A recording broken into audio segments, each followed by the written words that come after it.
자, 오늘 저녁에 하나님이 주신 말씀을 우리가 함께 받기를 원합니다. 하나님 주신 말씀은 히브리서 5장 1절에서 10절까지 말씀입니다. 히브리서 5장 1절에서 10절까지 말씀입니다. 오늘 성금요일, 또 오늘 내일 우리가 또 거룩하게 준비하여서 오는 주일 부활절을 우리 하나님 앞에 또 감사하는 마음으로 또 우리가 맞이했으면 좋겠습니다.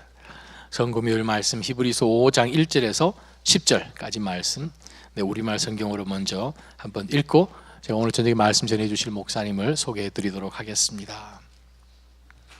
함께 하나님의 말씀 받습니다. 한 목소리로 읽습니다. 모든 대제사장들은 시작. 모든 대제사장은 사람들 가운데서 뽑혀 사람을 위해 하나님 앞에 있는 사람입니다. 곧 대제사장은 예물을 드리고 또 속죄의 희생 제사를 드립니다. 그가 무지하고 미혹된 사람들을 불쌍히 여길 수 있는 것은 자신도 연약에 쌓여 있기 때문입니다. 그러므로 그는 백성을 위해서뿐 아니라 자신을 위해서도 속죄 제사를 드리려 합니다. 또한 이 명예는 아무나 스스로 얻는 것이 아니라 아론과 같이 하나님의 부르심을 받아서 얻는 것입니다. 이와 같이 그리스도께서도 스스로 영광을 취하셔서 대제사장이 되신 것이 아니라 오직 그분에게 말씀하시는 분이 너는 내 아들이다, 내가 오늘 너를 낳았다 하시고, 또 다른 곳에서도 이와 같이 너는 멜키세덱의 계열을 따르는 영원한 제사장이다 라고 하셨던 것입니다. 예수께서 육체 가운데 계실 때 자신을 죽음에서 구원하실 수 있는 분께 통곡과 눈물로 기도와 간구를 올리셨고 그의 경외하심을 인해 응답을 받으셨습니다. 그분은 아들이신데도 고난을 당하심으로 순종을 배우셨습니다. 또한 그분은 완전케 되셔서 그분을 순종하는 모든 사람들에게 영원한 구원의 근원이 되시고 멜키세덱의 계열을 따르는 대제사장으로 하나님께 임명을 받으셨습니다. 아멘. 오늘 저녁에 예수님의 고난과 죽음의 의미를 제목으로 말씀 전해주실 우리 목사님 사모님을 제가 소개해 드리겠습니다. 안지는 만 30년이에요. 저희들이 어떻게 살았는지 목사님 사모님께 여쭤보면 제일 잘 아십니다. 어떻게 살았나? 저희가 사는 아파트에서 1m 반 앞에 목사님 집 문이 있었습니다. 기숙사에서 바로 마주보고 살았기 때문에 저희 부부싸움 해도 다 들리는 그러한 거리에 사셨기 때문에 저희가 어떻게 살았는지, 지난 30년 어떻게 지냈는지 누구보다 제일 잘 아시는, 89년에 만났으니까 탈벗 세미너리, 탈벗 신학교, 바이올라 유니버시티에 속해 있는 미국의 정말 10개도 채 안 되는 지금 남아있는 복음주의 아주 큰 신학교죠. 그곳에서 지금 신약학 또 헬라어 시니어 프로페서로 25년 지금 가르치셨고 26년째 이제 들어가고 계십니다. 정말 굉장한 학자시고 또 특별히 히브리서가 또 이 목사님의 또 전공이시기도 합니다. 히브리서와 일반 서신 가지고 논문을 또 쓰시고 하셨는데, 저 뒤에 우리 먼저 글로리아 사모님 한번 일어서 주시기 바랍니다. 할렐루야, 박수 칩니다. 글로리아 사모님 지금 아주 오랫동안 또 이 암투병 하시지만 하나님이 건강 주셔서 제가 오래전에 뵐 지금이나 똑같으세요. 할렐루야. 얼마나 감사하고 하나님이 살아계심을 제가 직접 보죠. 이성열 목사님 정말 제가 정말 사랑하고 존경하는 형님이십니다. 또 달라스 계실 때도 또 목회도 오랫동안 하시고, 또 LA 가셔서도 또 목회도 하시고, 또 신학교 후학들을 또 많이 가르치시는데, 또 목사님 통해서 제가 끈이 떨어졌던 우리 동료들도 이렇게 며칠간 만나서 어제 저녁에 30년 동안 제가 못 봤던 이제 아주 친한 동생이 있었는데 거기가 연락이 돼서 어제 밤 11시 넘어서 이메일을 보내고 오늘은 1시간 넘게 통화를 해서 통화를 안 끊으려고 그래가지고 끊으라 그랬어요. 제가 리버티 유니버시티에서 지금 교수를 하고 있는데 중국에 가서 11년 동안 아주 죽으라고 선교를 했더라고요. 저랑 총각 때 십자가 한 7피트짜리 나무 십자가 메고 달라스 다운타운에 마약하는 사람들 복음 전하고 했던 그 친구입니다. 그 친구도 30년 만에 이메일을 받아서 너무 놀래가지고 오늘 수업하면서 내가 30년 전 친구를 오늘 만났다고 정말 어떤 이런 일이.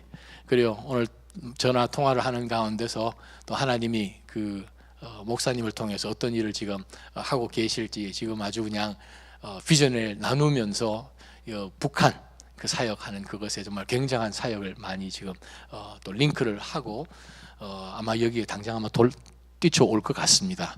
그래서 여러분 도전 주셔서 막 중국으로 보내려고 막 할 것 같아요. 제가 아무리 눈치가 북한으로 막 들어가야 된다고 막 하는 스타일이기 때문에 오늘 저녁에 말씀 전하실 우리 이승열 목사님 나오실 때 우리 큰 박수로 환영해 주셨으면 좋겠습니다. 목사님 나오십시오.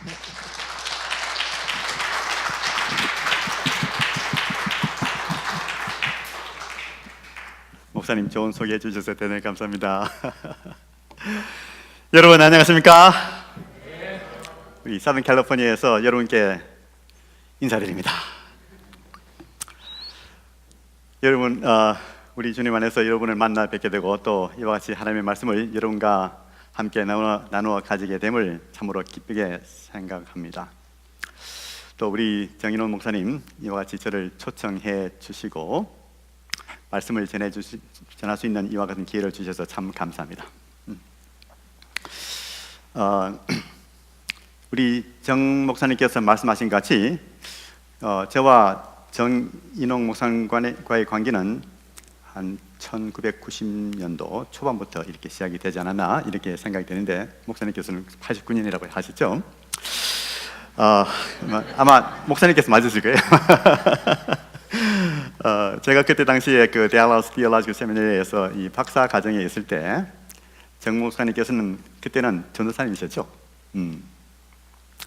그때 당시 이 석사 과정에 들어오셔서 공부하신 것으로 기억이 나는데요. 그때 저는 정 목사님에 대해서 한 가지 참 기억나는 게 있어요. 그것은 뭐냐면 목사님께서 미국에 공부하러 오신 그 유학생으로서 영어를 하시는데 영어가 유학생의 영어 같지 않다는 것이었습니다. 방금 도착하신 분으로서 영어 발음이 정확하고 영어를 참 잘 구사하시는 분으로 이렇게 생각이 되었는데 그때 참 인상이 깊었습니다. I was quite impressed by the way you were speaking English. 가끔가다 CGN TV를 통해서 정 목사님께서 통역하시는 것을 들어보는데 그 통역을 들으면서 우리 목사님께서 참 통역을 잘하신다 하는 이런 생각이 들었습니다.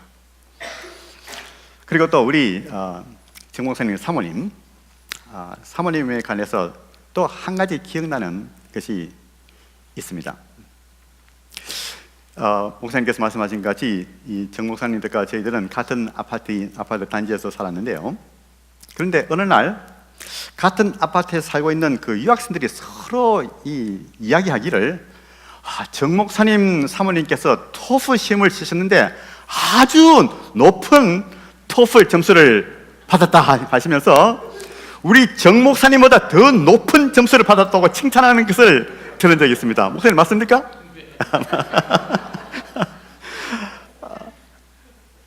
그래서 그 소문이 참 인상적이어서 아주 오래됐는데도 불구하고 제가 그 소식을 아직까지 기억을 하고 있습니다. 제가 볼 때 하나님께서는 우리 정 목사님과 사모님께 이 여러 가지 은사를 주셨지만 그 중에서도 특별히 이 언어를 잘하시고 또 영어를 잘하시는 이와 같은 좋은 은사를 주셨는데 돌이켜 볼 때 하나님께서 목사님과 사모님께 이 은사를 주신 그 목적은 아마 목사님 내부분께서 미국에 계신 여러분을 섬기도록 하게 하시기 위해서 준비시켜 주시지 않았나 이렇게 생각합니다. 아멘이십니까? 여러분 우리 정 목사님과 사모님은 하나님께서 여러분에게 주신 귀한 선물이라는 사실을 꼭 기억을 하시기 바랍니다. 또 우리 여러 성도님들은 우리 목사님과 사모님에게 하나님께서 주신 귀한 선물이에요. 우리 정 목사님, 사모님 앞으로도 이 여러 은사를 더욱더 많이 개발하셔서 복음을 위해서 더욱 귀하게 쓰시는 하나님의 은혜가 있으시기를 바랍니다. 지금 이 시간 우리 하나님의 말씀을 들을 때 이 말씀을 통해서 우리의 심령이 더욱더 새로워지고 우리의 삶이 하나님께로 좀 더 가까이 근접하는 귀한 하나님의 은혜가 있으시기를 바라는 것입니다. 다 같이 기도드리겠습니다. 걸어가신 우리 하나님 아버지, 오늘 이 시간 성금요일을 맞이하여 하나님께 예배를 드리고 하나님의 말씀을 들을 수 있는 귀한 축복을 주심을 감사드립니다. 간절히 바라옵고 기도하는 것은 이 말씀을 통해 성령님께서 역사해 주셔서 예수님의 고난과 죽으심과 예수님의 부활을 더욱더 깊이 체험하는 이 시간이 될 수 있도록 하나님께서 인도해 주시고 역사하여 주시옵소서. 이 모든 말씀 우리 주 예수님의 귀하신 이름 받들어서 간절히 기도드리옵나이다. 아멘.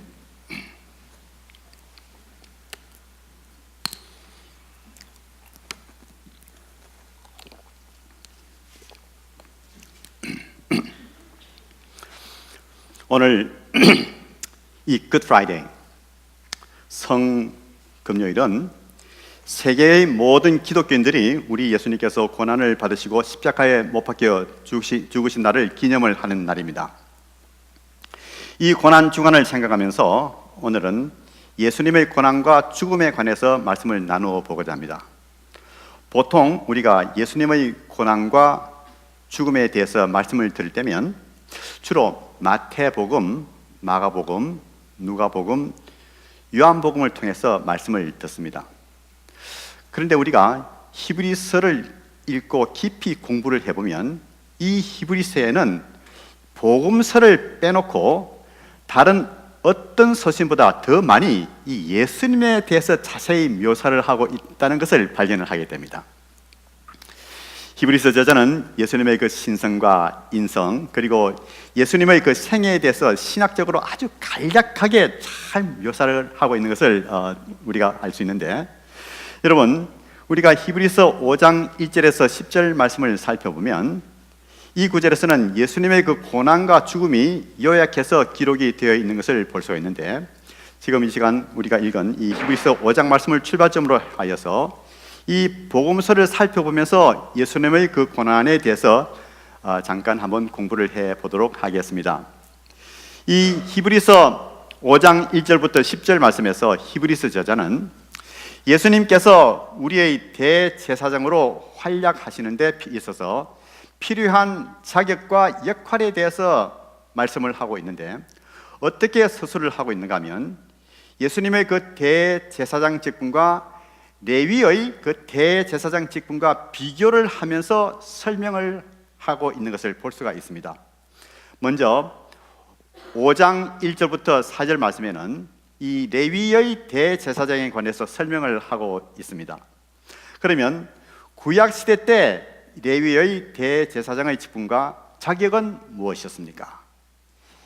1절 말씀을 보니까 대제사장마다 사람 가운데서 취한 자이므로 하나님께 속한 일에 사람을 위하여 예물과 속지 않은 제사를 드리게 하나니라고 이렇게 말씀을 하고 있는데, 이 구절에서 발견할 수 있는 레위 대제사장의 직분은 무엇인가 하면 이스라엘 백성들의 죄를 속하기 위하여 하나님께 제사를 드리는 역할을 담당한다고 말씀을 하고 있습니다.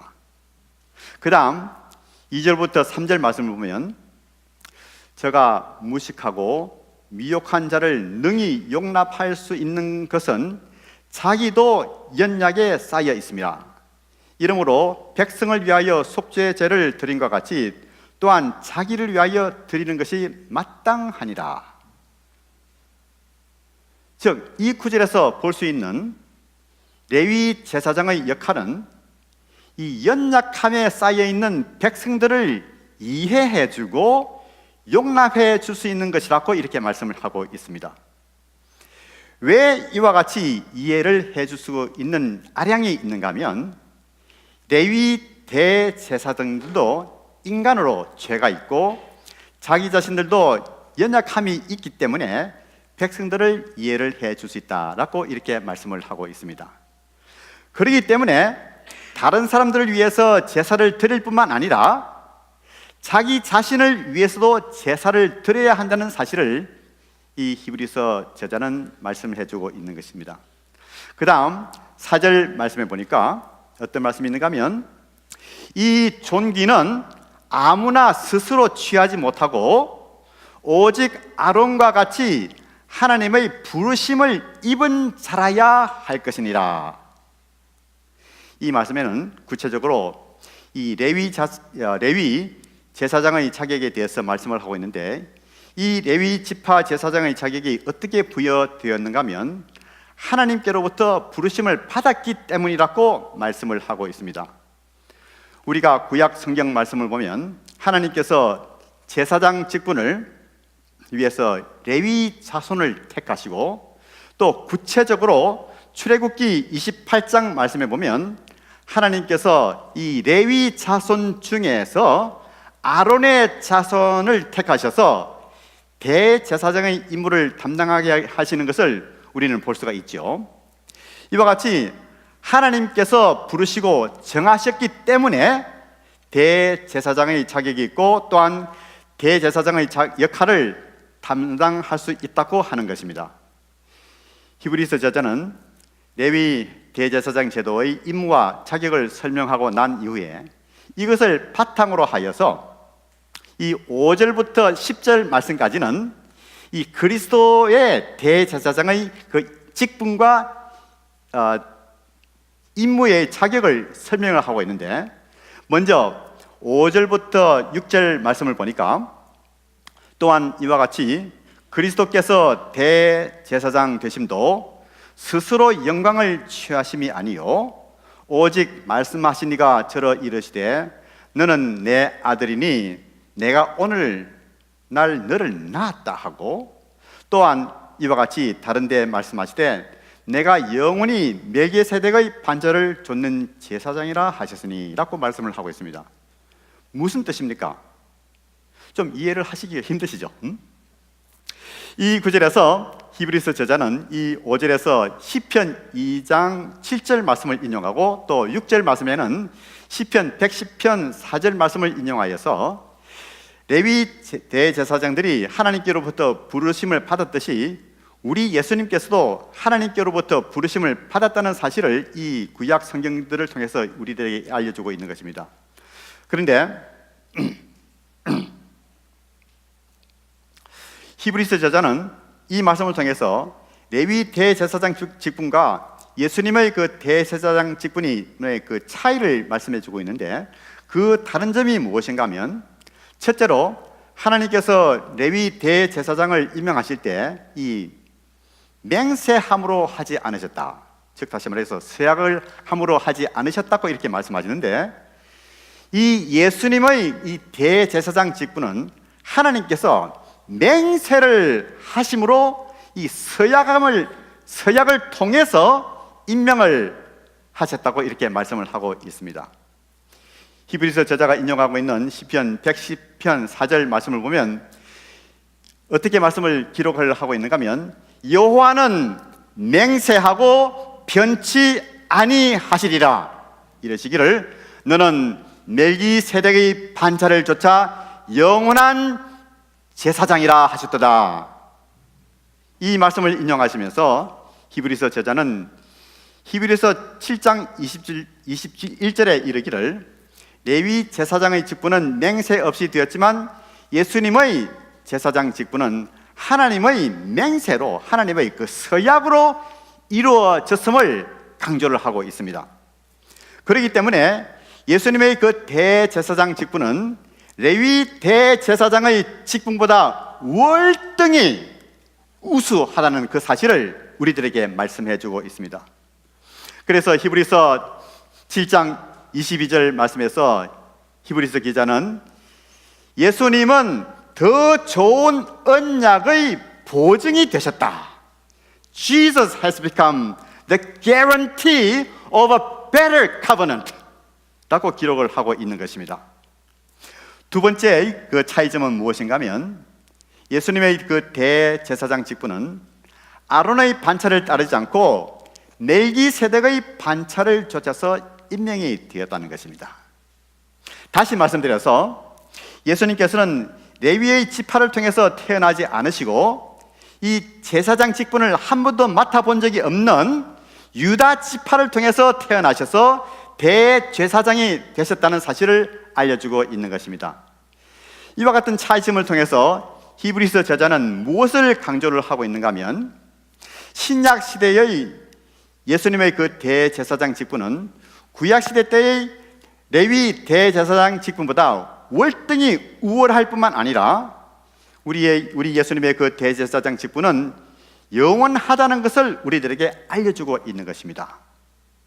그 다음 7절부터 10절 말씀에서 히브리서 저자는 이 레위 제사장들이 백성들의 연약함을 이해하고 용납해 주듯이 예수님께서도 대제사장으로서 우리와 함께 정체성을 같이 하신다는 그 사실을 우리들에게 알려주고 있습니다. 7절부터 10절 그 말씀을 한번 봅시다. 이 말씀에 의하면 어떻게 말씀을 하고 있는가 하면 그는 육체에 계실 때 자기를 죽음에서 능히 구원하실 이에게 심한 통곡과 눈물로 간구와 소원을 올렸고 그의 경외하심을 인하여 들으심을 얻었느니라.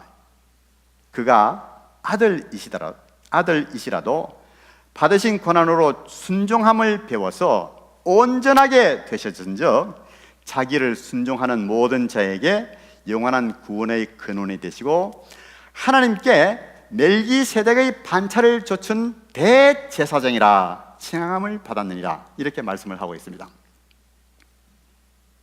이 말씀을 읽을 때 우리가 할 수 있는 질문은 예수님께서 이 땅에 계실 때 언제 심한 고통과 눈물로 간구와 소원을 올렸는가 하는 것입니다. 이 말씀은 예수님의 그 전 생애를 두고 말씀을 하시는 것일까요? 아니면 예수님의 그 생애 중에 어느 한 중요한 부분을 지적하고 있는 것일까요? 제 생각으로는 제가 이 말씀을 쭉 볼 때 이 구절은 예수님께서 십자가에 못 박혀 돌아가시기 바로 전날 겟세마네 동산에서 하나님께 기도드리신 그 때를 연상하면서 이 히브리서 저자가 기록을 하지 않았나 저는 이렇게 생각을 하고 있습니다.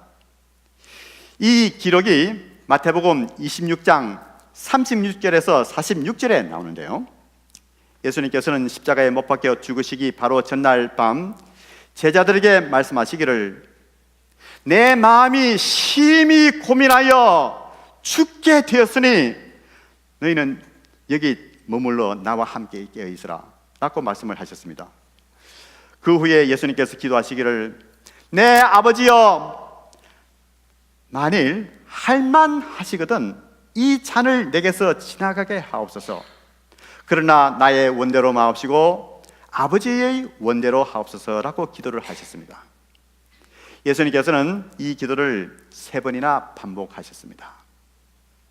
누가복음 22장 44절 말씀에 의하면 예수님께서 기도를 드리실 때 너무나도 마음에 고민이 되어서 힘쓰시고 간절히 기도하시는 그 결과로 땀이 땅에 떨어지는 핏방울 같이 되었다라고 기록을 하고 있습니다. 히브리서 저자는 이 사건을 연상하면서 예수님께서 자기를 죽음에서 능히 구원하실 이에게 심한 통곡과 눈물로 간구와 소원을 올렸고 그의 경외하심을 인하여 기도가 응답이 되었다고 기록을 하고 있습니다. 어떤 기도의 응답이었습니까? 그것은 바로 예수님께서 우리 죄를 위해서 대신 십자가를 지시는 것이었습니다. 여러분, 예수님께서는 우리 죄를 위해서 죽으시기 위하여 이 세상에 오셨습니다. 마가복음 10장 45절 말씀에 보니까 인자에 온 것은 섬김을 받으려 함이 아니요 도리어 섬기려 하고 자기 목숨을 많은 사람들의 대속물로 줄여야 함이라고 이렇게 말씀을 하고 있습니다. 예수님께서는 우리 죄를 위하여 많은 고난을 받으셨습니다. 어떤 면에서 고난을 받으셨습니까? 세 가지 면에서 한번 살펴보도록 하겠습니다. 첫째로 예수님께서는 정신적인 고통을 당하셨습니다. 우리가 성경 말씀을 통해서 볼 때 예수님의 제자 중에 한 사람인 가룟 유다가 자기 스승을 은 30냥에 판 사실을 알 수가 있습니다. 가룟 유다는 예수님을 3년 이상 따라다니며 예수님과 함께 하나님의 그 나라를 위하여 일을 한 사람입니다. 그러나 가룟 유다는 겟세마네 동산에서 예수님을 입맞춤으로 대제사장들에게 넘겨주었습니다. 이뿐만 아니라 예수님께서는 자기의 수제자인 베드로로부터 부인을 당하셨습니다. 예수님께서 제자들에게 자기 종교 지도자들로부터 많은 고난을 당하게 될 것이라는 그 말씀을 하셨을 때 베드로는 말하기를 자기는 절대로 예수님을 배반하지 않고 예수님을 부인하지 않고 예수님과 함께 죽을 것이라고 맹세를 했습니다. 하지만 베드로는 예수님께서 말씀하신 것 같이 3번이나 예수님을 부인했습니다. 이뿐 아니라 예수님께서 겟세마네 동산에서 잡히실 때 모든 제자들이 다 도망을 했습니다. 여러분, 예수님께서 자기가 사랑하는 그 제자들로부터 버림을 받았을 때 그 느낌이 어떠했겠습니까? 만일 여러분이 아끼고 온 마음과 정성을 다해서 사랑해주는 사람이 어느 한순간 여러분이 도움이 가장 필요할 때 그 친구들이 여러분을 버리면 여러분의 그 마음의 상처가 얼마나 크겠습니까? 예수님께서는 자기가 아끼고 사랑하던 제자들이 자기를 버릴 때 이와 같은 정신적인 고통을 겪으셨음에 틀림이 없었을 것입니다. 예수님께서는 정신적으로 고통을 받으셨을 뿐만 아니라 또한 육체적으로 많은 고통을 받으셨습니다. 여러분들 중에서 많은 분들이, 거의 대부분 분들이 이 2004년도에 그 멜 깁슨이 제작한 영화 The Passion of the Christ, 이 영화를 보신 적이 있으시죠? 이 영화는 예수님께서 우리가 도저히 상상할 수 없는 심한 육체의 고통을 당하신 것을 아주 자세히 보여주고 있는 영화입니다. 예수님께서는 십자가에 못 박히시기 전에 로마 병정들로부터 심한 매를 맞으셨습니다. 이 로마 병정들의 그 태형의 역사를 통해서 살펴보면 채찍은 어떤 채찍이었는가 하면 가죽으로 따놓은 채찍이었습니다. 이 가죽에 구슬이나 날카로운 뼈조각이 박혀 있었기 때문에 이 채찍질을 하면 이 살이 찢겨 나간다고 합니다. 또 등을 치면 척추의 일부가 살 바깥으로 드러난다고 합니다.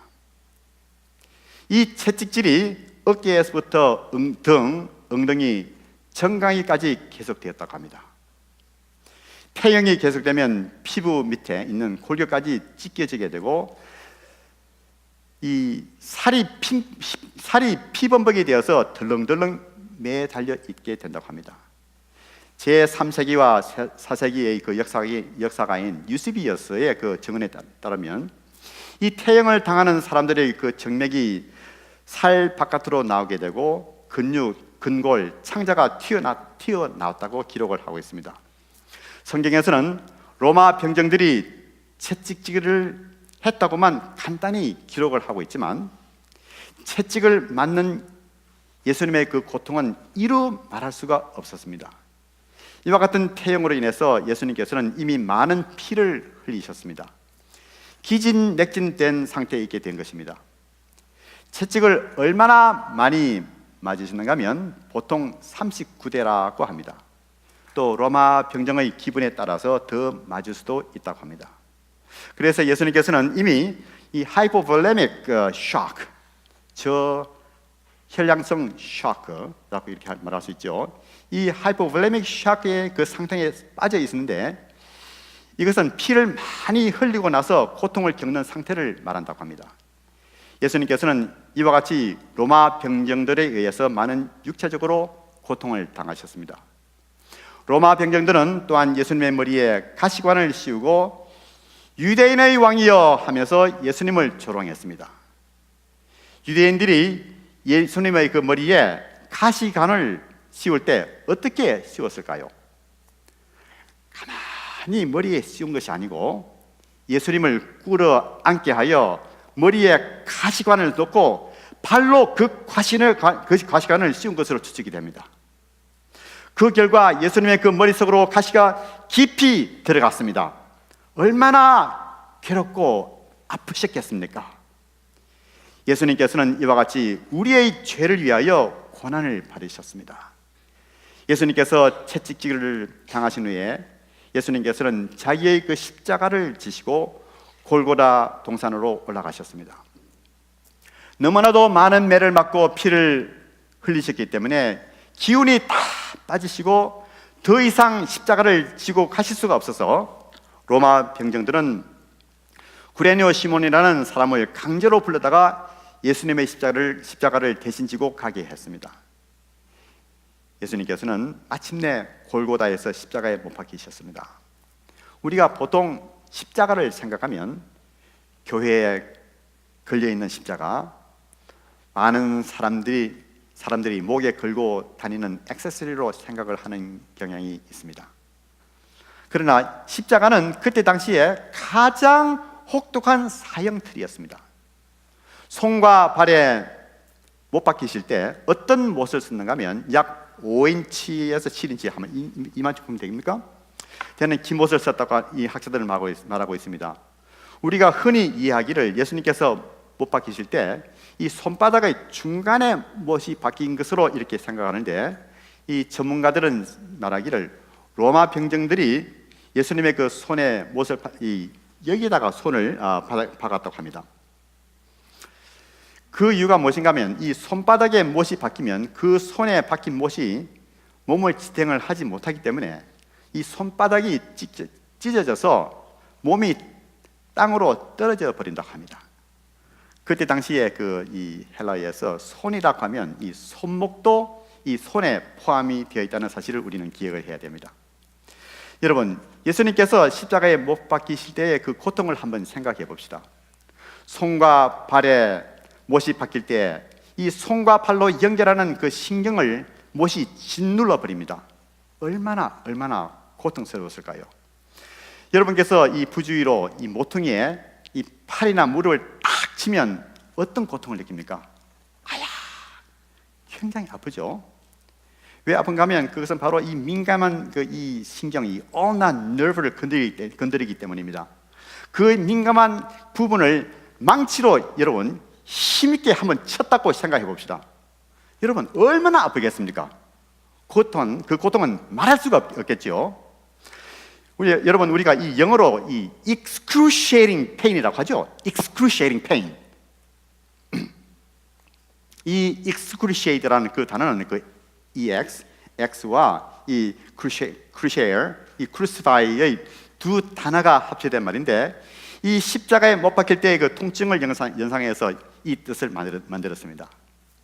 우리 예수님께서는 십자가에 못 박히실 때 이와 같은 이 excruciating pain을 경험하신 것입니다. 예수님께서 손과 발에 못이 박히실 때 그 고통은 이루 말할 수가 없었을 것입니다.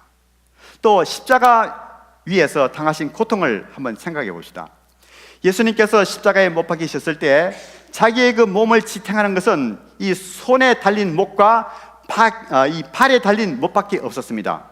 십자가에 달려 있으면 이 몸이 처지기 때문에 숨을 쉬기 위해서는 이 손과 발로 몸을 지켜 올려야만 했습니다. 올릴 때마다 손과 발에 살이 찢어지고 심한 고통이 있었을 것입니다. 예수님께서 6시간 동안 십자가에 달려 계실 때 이와 같이 숨쉬는 과정을 계속 하신 것을 한번 생각해 봅시다. 얼마나 괴로우셨겠습니까? 예수님께서는 왜 이와 같은 고통을 당하셨습니까? 그것은 바로 여러분과 나의 죄를 위함이었습니다. 우리 모든 인류의 죄를 위함이었습니다. 우리가 못 박혀야 할 그 십자가 위에 예수님께서 우리 대신 십자가에 못 박혀 죽으신 것입니다. 예수님께서는 정신적인 고통, 육체적인 고통을 받으셨을 뿐만 아니라 한 걸음 더 나아가서 영적인 고통을 당하셨습니다. 예수님께서는 십자가 위에서 아침 9시부터 3시까지 6시간 동안 십자가 위에서 계셨습니다. 마태복음 27장 45절에서 46절 말씀에 의하면 제6시부터 9시까지, 즉 12시부터 3시까지 온 땅에 어둠이 임했다고 말씀하고 있습니다. 이때 예수님께서는 크게 소리질러 말씀하시기를 엘리 엘리 라마 사박타니, 나의 하나님 나의 하나님 어찌하여 나를 버리셨나이까 라고 외치셨습니다. 예수님께서 왜 이와 같이 부르짖으셨을까요? 예수님께서 십자가에 못 박히실 때 예수님께서는 세상의 모든 죄를 다 지신 것입니다. 예수님은 죄가 하나도 없으신 분이십니다. 그러나 그럼에도 불구하고 하나님께서는 우리를 대신하여 예수님을 죄로 삼으신 것입니다. 그렇기 때문에 하나님께서는 비록 예수님이 자기의 아들이라 할지라도 세상의 죄를 지고 가는 예수님을 볼 때 그 죄가 보기 싫어서 자기의 얼굴을 아들로부터 돌리신 것입니다. 여러분, 우리 예수님께서는 영원전부터 하나님 아버지와 함께 가장 가까운 교제를 하시는 분이셨습니다. 그러나 십자가 위에서 이 긴밀한 교제가 잠시 동안 중단된 것을 느끼셨을 때 예수님께서는 너무나도 심한 영적인 고통을 느끼셨던 것입니다. 그렇기 때문에 예수님께서는 나의 하나님 어찌하여 나를 버리셨나이까 크게 소리를 지르신 것입니다. 여러분, 이 예수님의 그 부르짖음은 우리들에게 무엇을 보여주고 있습니까? 이것은 바로 하나님께서는 죄를 미워하신다는 것을 우리들에게 보여주고 있는 것입니다. 성경은 우리에게 말씀하시기를 죄의 삭은 사망이라고 말씀하고 있습니다. 죄를 짓는 모든 사람은 다 죽을 것이라고 말씀하십니다. 그만큼 죄는 무서운 것입니다. 그러나 이 죄 가운데서도 우리가 예수님께서 우리 죄를 위하여 돌아가셨다는 것을 믿고 예수님을 받아들이면 우리는 죽지 않습니다. 하나님께서는 우리의 죄를 용서해 주시고 영원한 생명을 우리에게 주실 것을 약속하셨습니다. 여러분, 예수님께서는 우리를 위해서 정신적으로, 육신적으로, 영적으로 고난을 받으시고 십자가 위에서 죽으셨습니다. 예수님께서는 스스로 자원하여 우리를 위해서 십자가에 못 박혀 돌아가신 것입니다. 왜 그렇게 하셨을까요? 그것은 바로 하나님께서 여러분과 저를 너무나도 사랑하시기 때문입니다. 예수님께서는 우리를 너무나도 사랑하시기 때문에 자기 자신을 우리를 위해서 희생을 하신 것입니다. 그래서 히브리서 저자는 히브리서 5장 8절에서 9절 말씀에서 어떻게 말씀을 하고 있는가 하면 그가 아들이라도 받으신 고난으로 순종함을 배워서 온전하게 되었다라고 말씀을 하고 있습니다. 예수님께서 순종함을 배웠다. 예수님께서 온전하게 되었다. 무슨 뜻이죠? 아니, 어떻게 예수님께서 순종함을 배우실 수 있을까?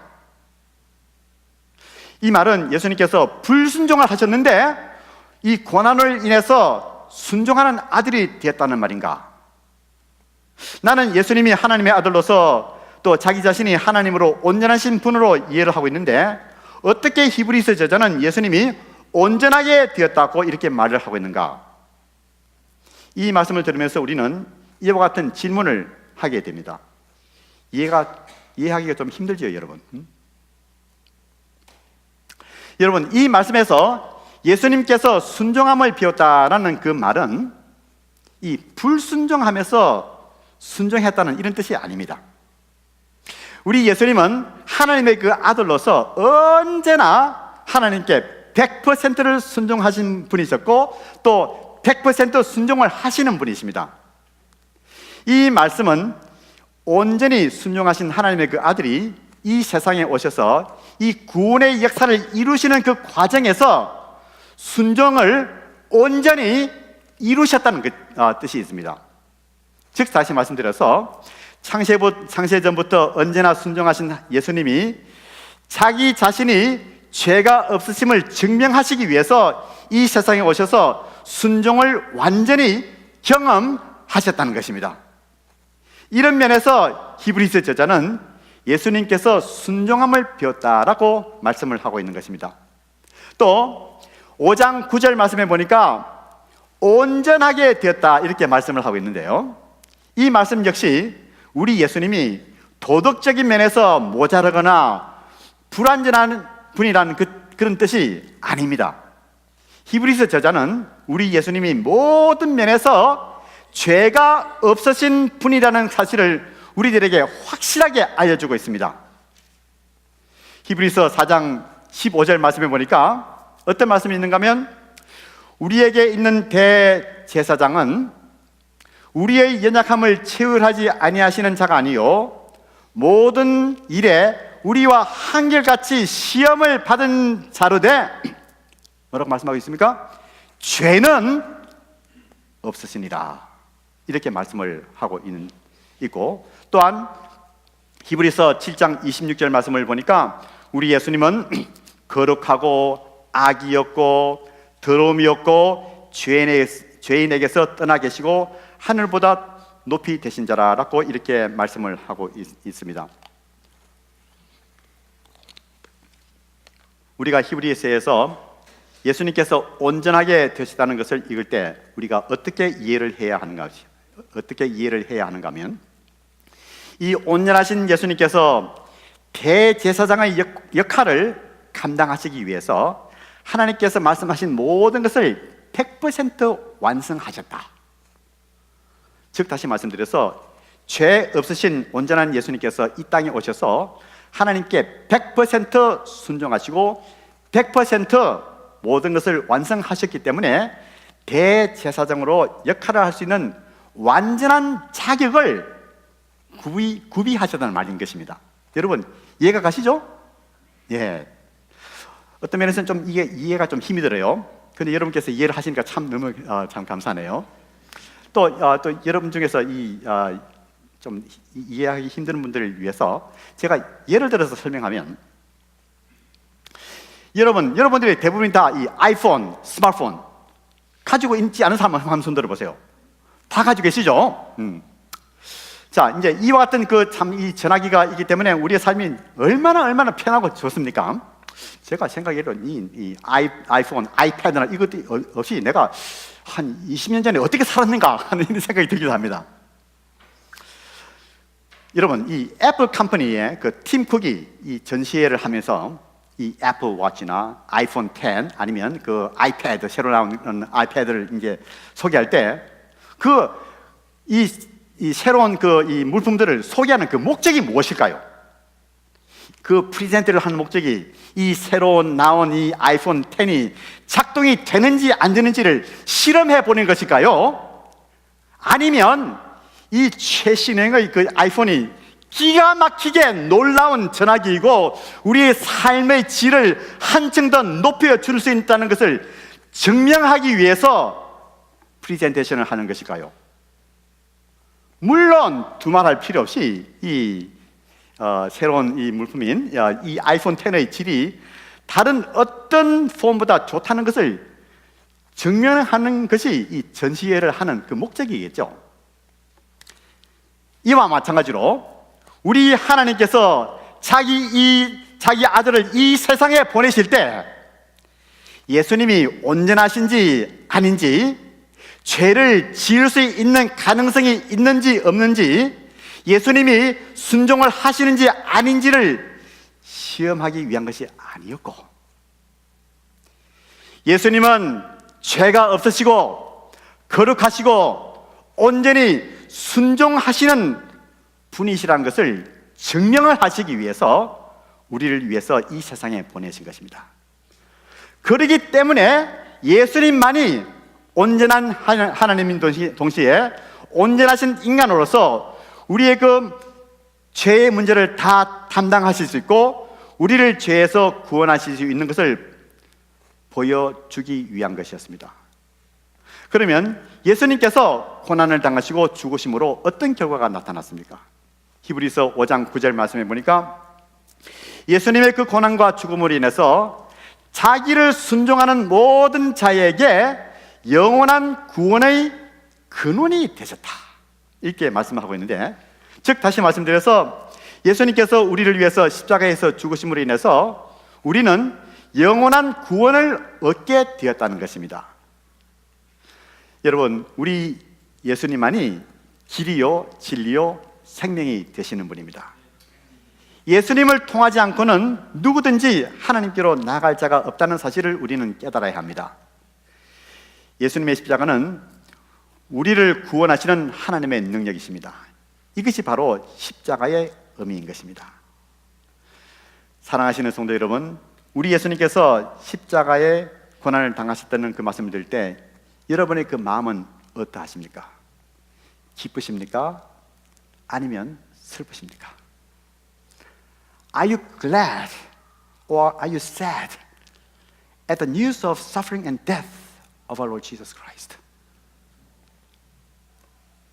제가 디알라스에서 목회를 할 때 우리가 건물을 빌려 쓰는 그 한 미국 목사님과 같이 이 굿 프라이데이에 대해서 이야기 나누는 이 시간이 있었는데, 이 미국 목사님은 말씀하시기를 이 순환절 금요일은 우리 예수님께서 고난을 받으시고 돌아가신 그 날이기 때문에 매우 매우 슬픈 날이고, 그렇기 때문에 이 날은 자기는 축도도 하지 않는다고 이렇게 말을 하고 있습니다. He said, there can be no benediction for this Good Friday because of the suffering and the death of our Lord Jesus Christ. 한편으로 이 예수님의 그 고난과 죽음을 생각해 볼 때 참으로 슬픈 일이죠. 죄 없으신 예수님께서 우리를 위해서 돌아가신 사실을 생각하면 참으로 슬픈 일입니다.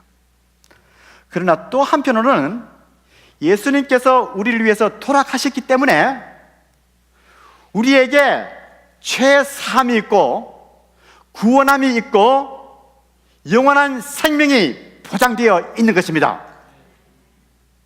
이런 면에서 볼 때 예수님의 그 고난과 죽음은 우리에게 구원이 됐기 때문에 우리는 슬픔 가운데서도 기뻐할 수가 있는 것입니다. 여러분, 우리가 영어로 오늘 성금요일을 Good Friday라고 하죠. Why Good Friday? Why not Sad Friday? 왜냐하면 우리 예수님께서 우리를 대신해서 찔리심으로 우리가 죄 사함을 받고 구원함을 받고 나음을 얻었기 때문입니다. 그렇기 때문에 오늘은 좋은 Good Friday인 것입니다. 이 Good Friday가 없었으면 여러분과 저는 희망이 없었을 것이고 아직까지 죄 가운데 있었을 것이고 영원한 지옥의 형벌을 면할 수가 없었을 것입니다. This is Good Friday. Thank God for this Good Friday. 그러면 예수님께서 우리 죄를 위해서 돌아가신 데 대해서 여러분께서는 어떻게 반응하십니까? 여러분은 예수님을 여러분의 구주로 영접하셨습니까? 여러분은 예수님께서 여러분의 죄를 위해서 돌아가셨다는 이 진리의 말씀을 믿으십니까? 감사합니다. 만약 이것을 믿으시면 여러분과 저에게는 영원한 구원이 보장되어 있다는 사실을 우리가 알아야 하는 것입니다. 그러나 만약 여러분 중에서 한 사람이라도 아직까지 예수님을 영접하지 않으셨으면 지금 이 시간 나중이 아니고 지금 이 시간 여러분의 그 마음의 문을 여시고 예수님을 영접하시길 바라는 것입니다. 여러분의 그 죄를 고백하시고 예수님께서 우리의 죄를 위해서 돌아가신 사실을 믿으시기를 바라는 것입니다. 이렇게 할 때 여러분의 삶 속에는 하나님께서 약속하신 영원한 생명이 거하게 되는 것입니다. 우리 예수님께서 고난을 받으시고 죽으심으로 인해서 나타난 그 또 하나의 결과를 히브리서 5장 10절 말씀에 말씀을 하고 있는데, 이 말씀을 보니까 하나님께로부터 멜기세덱의 반차를 쫓는 대제사장이라 칭함을 받았느니라. Being designated by God as a high priest according to the order of Melchizedek. 우리 예수님은 부활하시고 승천하신 분으로서 지금 현재 하나님의 그 보좌 우편에 앉아 계시면서 우리를 위해서 중보를 하고 계십니다. 우리 예수님은 새 언약의 중보자시고 새 언약의 보증자로서 하나님 앞에서 지금 이 시간 우리를 위해서 간구하시는 간구하시는 역할을 담당을 하고 있는 것입니다. 사랑하시는 성도 여러분, 여러분 삶 속에서 여러 가지 어려움을 당하시고 계십니까? 여러분의 삶 속에서 여러 가지 유혹과 시험이 여러분의 삶을 위협을 하고 있습니까? 여러분의 삶 속에서 염려와 두려움이 여러분의 삶을 엄습을 하고 있습니까? 여러분들께서 육체적인 질병과 정신적인 스트레스, 영적인 병으로 고민하고 낭망한 상태에 있습니까? 지금 이 시간 우리 예수님께로 여러분의 그 모든 문제를 하나님께로 가져 나오시기를 바랍니다. 히브리서 4장 14절에서 16절 말씀을 보니까 그러므로 우리에게 큰 대제사장이 있으니 승천하신 자 곧 하나님 아들 예수시라. 우리가 믿는 도리를 굳게 잡을지어다. 우리에게 있는 대제사장은 우리 연약함을 체휼하지 아니하는 자가 아니요 모든 일에 우리와 한결같이 시험을 받은 자로 돼 죄는 없으시니라. 그리고 16절 말씀 보니까 그러므로 우리가 긍휼하심을 받고 때를 따라 돕는 은혜를 얻기 위하여 은혜의 보좌 앞으로 담대히 나갈지니라. Let us draw near with confidence to the throne of grace so that we may receive mercy and find grace to help in time of need. 이렇게 말씀하고 있는데, 우리 예수님은 우리가 당하는 모든 어려움을 다 이해를 하시는 분입니다. 여러분과 제가 당하는 여러 가지 문제를 듣기를 원하십니다. 우리 예수님께서는 육체적인 고통, 정신적인 고난, 영적인 고충을 다 경험을 하셨기 때문에 여러분과 저를 너무나도 잘 아시고 이해를 하십니다. 그렇기 때문에 우리 예수님은 우리를 도와주실 수 있고 또 도움을 주기를 원하시는 것입니다. 여러분, 우리는 언제나 하나님의 그 자비와 긍휼이 필요합니다. 매일매일 하나님의 그 돕는 은혜가 필요합니다. 지금 이 시간 우리는 이 하나님의 말씀을 의지하여 하나님의 보좌 앞으로 담대히 나아가서 우리 예수님께로 도움을 얻는 삶을 살도록 해야겠습니다.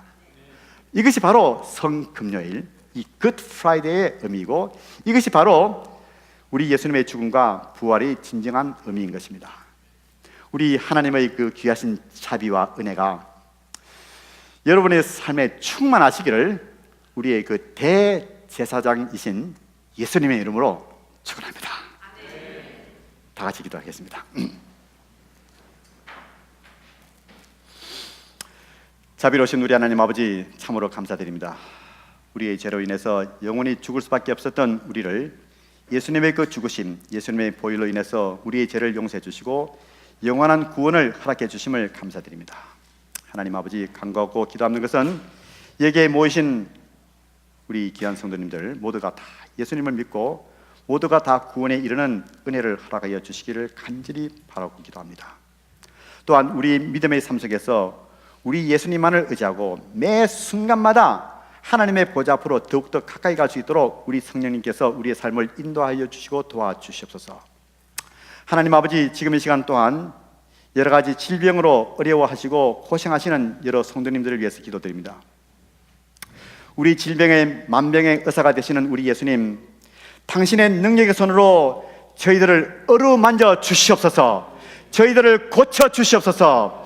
지금 이 시간 당신의 능력을 보여주시고 당신의 임재하심을 보여주시고 이 시간을 통해서 우리 하나님 아버지 영광 받아 주시옵소서. 우리 주 예수님의 귀하신 이름 받들어서 간절히 기도드리옵나이다. 아멘. 기도 제목 가지고 몇 가지 기도를 하나님 앞에 드렸으면 좋겠습니다. 오늘 본문 말씀을 통해서 우리가 한번 하나님 앞에 나아가야 될 것은 예수님께서는 하나님의 아들이신 완벽한 하나님이심에도 불구하고 고난을 당하심 가운데서 순종하셨습니다. 저희가 고난 가운데 있고 어려운 가운데 있을 때 우리가 참 하나님 앞에 순종하기가 쉽지 않습니다. 내 자신에게는 순종해서 내가 하고 싶은 건 하고 싶은데, 그러나 고난 가운데 주님이 보여주신 것, 고난 당한 때 하나님 앞에 순종하는 것, 우리가 이 시간 한번 기도할 것은 하나님, 제가 어려운 가운데 있습니다. 고난 가운데 있습니다. 이 가운데 하나님 마음으로 범죄하지 않도록 도와주시고 하나님 앞에 온전히 순종하여서 저희가 주님처럼 저희도 동일하게 온전해지는 것을 보여줄 수 있도록 하나님 순종하는 영을 부어달라고, 어려운 고난 가운데서 순종을 통하여서 하나님의 뜻을 보여달라고, 주의 능력으로 함께 해달라고 우리 한번 통성으로 한번 기도하며 나가십시다. 기도하겠습니다. 거룩하신 하나님 아버지, 은혜를 감사합니다. 오늘 주신 이 히브리서 말씀, 주여 4장과 5장 전체를 통하여서 주신 말씀, 특별히 하나님 우리 주님께서 하나님의 아들이심에도 불구하고 고난을 당하신 가운데서도 순종을 배우시고 보여주시고 본으로 주여 저희들 가운데 주신 것을 하여 다시 한번 기억합니다. 하나님 아버지, 저희도 동일하게 하나님 이 땅 살아가는 삶 가운데서 구속받은 하나님의 자녀들이지만 하나님 고난 가운데 있습니다. 시련 가운데 있습니다. 두려움 가운데 있고 위협 가운데 있고 염려와 하나님 말할 수 없는 고통 가운데서 하나님 저희가 외칩니다. 주여, 왜 돌아보지 아니하십니까? 하나님, 왜 저희가 고난당하는 바로 그 순간 그 옆에 계시지 않습니까? 왜 상관하지 않으십니까? 하는 그러한 마음으로 주여 저희 마음 가운데 때로는 원망이 있고 하나님 탄식하며 하나님 정말 도움이 어디서 올고 하는 가운데서 기웃기웃 주님 세상을 바라보기도 하고 세상 친구들에게 의지가 될 만한가 하나님 들어봅니다. 하나님, 그러나 오늘 우리 주 예수 그리스도께서 주님께서 주시는 그 고난 가운데서도 하나님 얼마든지 순종하셨던 그 모습을 주여 저희가 볼 때에 하나님 아버지, 저희도 동일하게 주님 고난 가운데서 주님 앞에 온전히 순복하며 그 상황 가운데서 하나님의 뜻을 분별해낼 수 있는 그 지혜를 주시고 그것을 이겨낼 수 있는 능력과 다시 한번 소망이 저희들 가운데 있음을 하나님 다시 한번 예수 그리스도 안에 있기 때문에 기억하게 하여 주옵소서.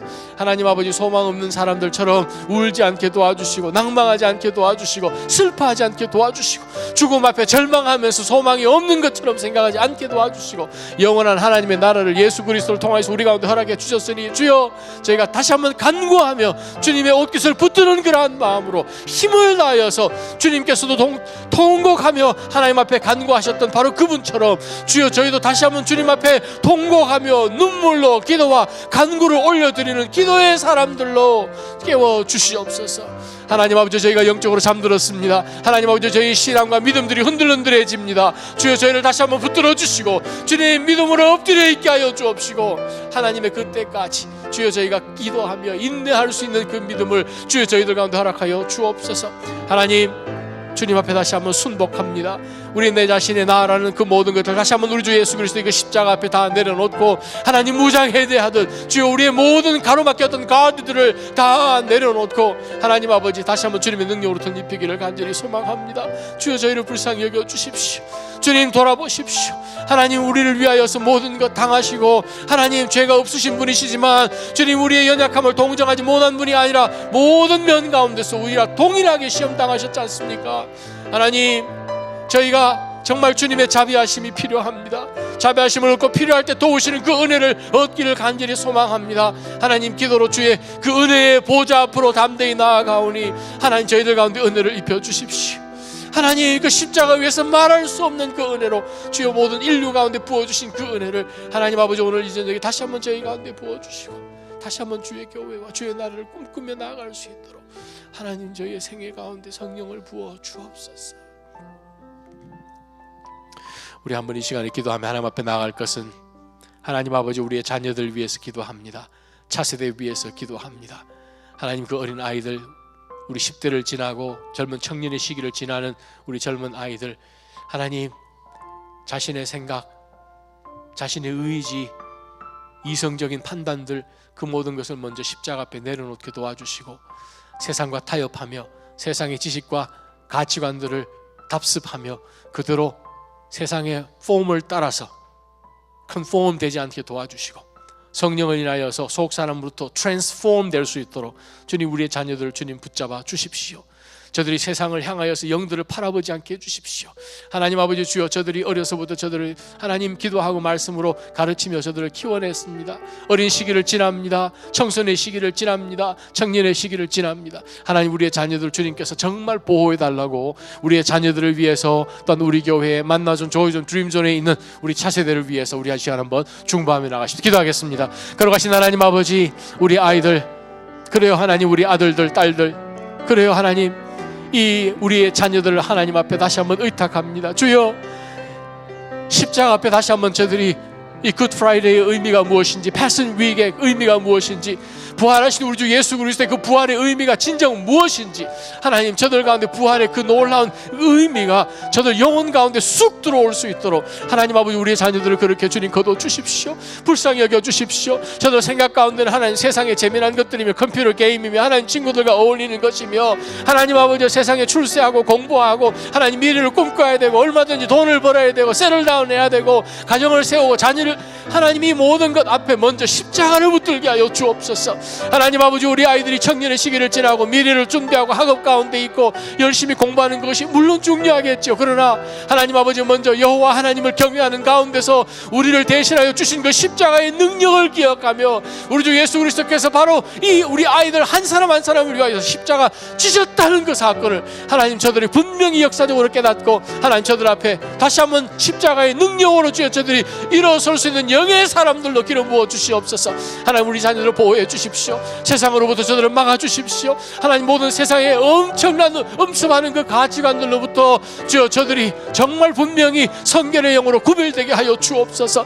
그래야 하나님 아버지 이 아이들을 통하여서 저들이 있는 학교나 친구들 상황 속에서 하나님 우리 주 예수 그리스도의 그 복음의 능력이 십자가의 부활의 간증의 역사들이 저들의 삶을 통하여 보여질 수 있도록 하나님 우리의 아들들 우리의 딸들을 주님의 말씀에 의탁하며 십자가에 의탁하오니 하나님 저들을 통해서 하나님 놀라운 주의 기적의 역사를 계속하여 이루어 주시기를 소망합니다. 저들을 보호해 주십시오. 저들의 모든 사고들을 주님께서 보호해 주십시오. 저들의 모든 가치관들을 주님 보호해 주십시오.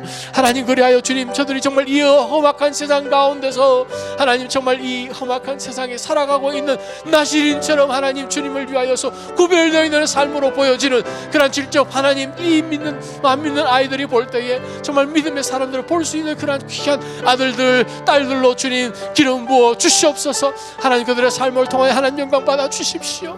주님 그들의 모든 상황 가운데서 거꾸러지지 않는 것을 보게 해 주십시오. 세상 아이들이 절망하며 저들이 예상했던 그것이 그대로 이루어지지 않을 때 하나님 극단적인 생각을 하고 하나님 아버지 저들의 삶을 포기해버리는 그러한 방향으로 나아가는 시대 가운데 살 때에 하나님 아버지 사자굴이 떨어지고 불무불 속에 떨어진다 할지라도 하나님 그들의 신앙과 분명한 성결의 영으로 인하여서 주님이 살아계심을 개입하시는 것을 보듯이 하나님 그러한 구별된 아이들로 주님 저들을 기름 부어 주십시오. 하나님 저들의 삶을 승화시켜 주십시오. 성령의 능력이 있게 하여 주십시오. 거룩함이 있게 하여 주시고 겸손이 있게 하여 주시고 담대함이 있게 하여 주시고 결단이 있게 하여 주시고 온전하게 하나님 앞에 구별되어 헌신하는 하나님 앞에 드리는 이것이 있게 하여 주옵소서. 그래 할 때 주여 저들을 통하여서 하나님의 살아계심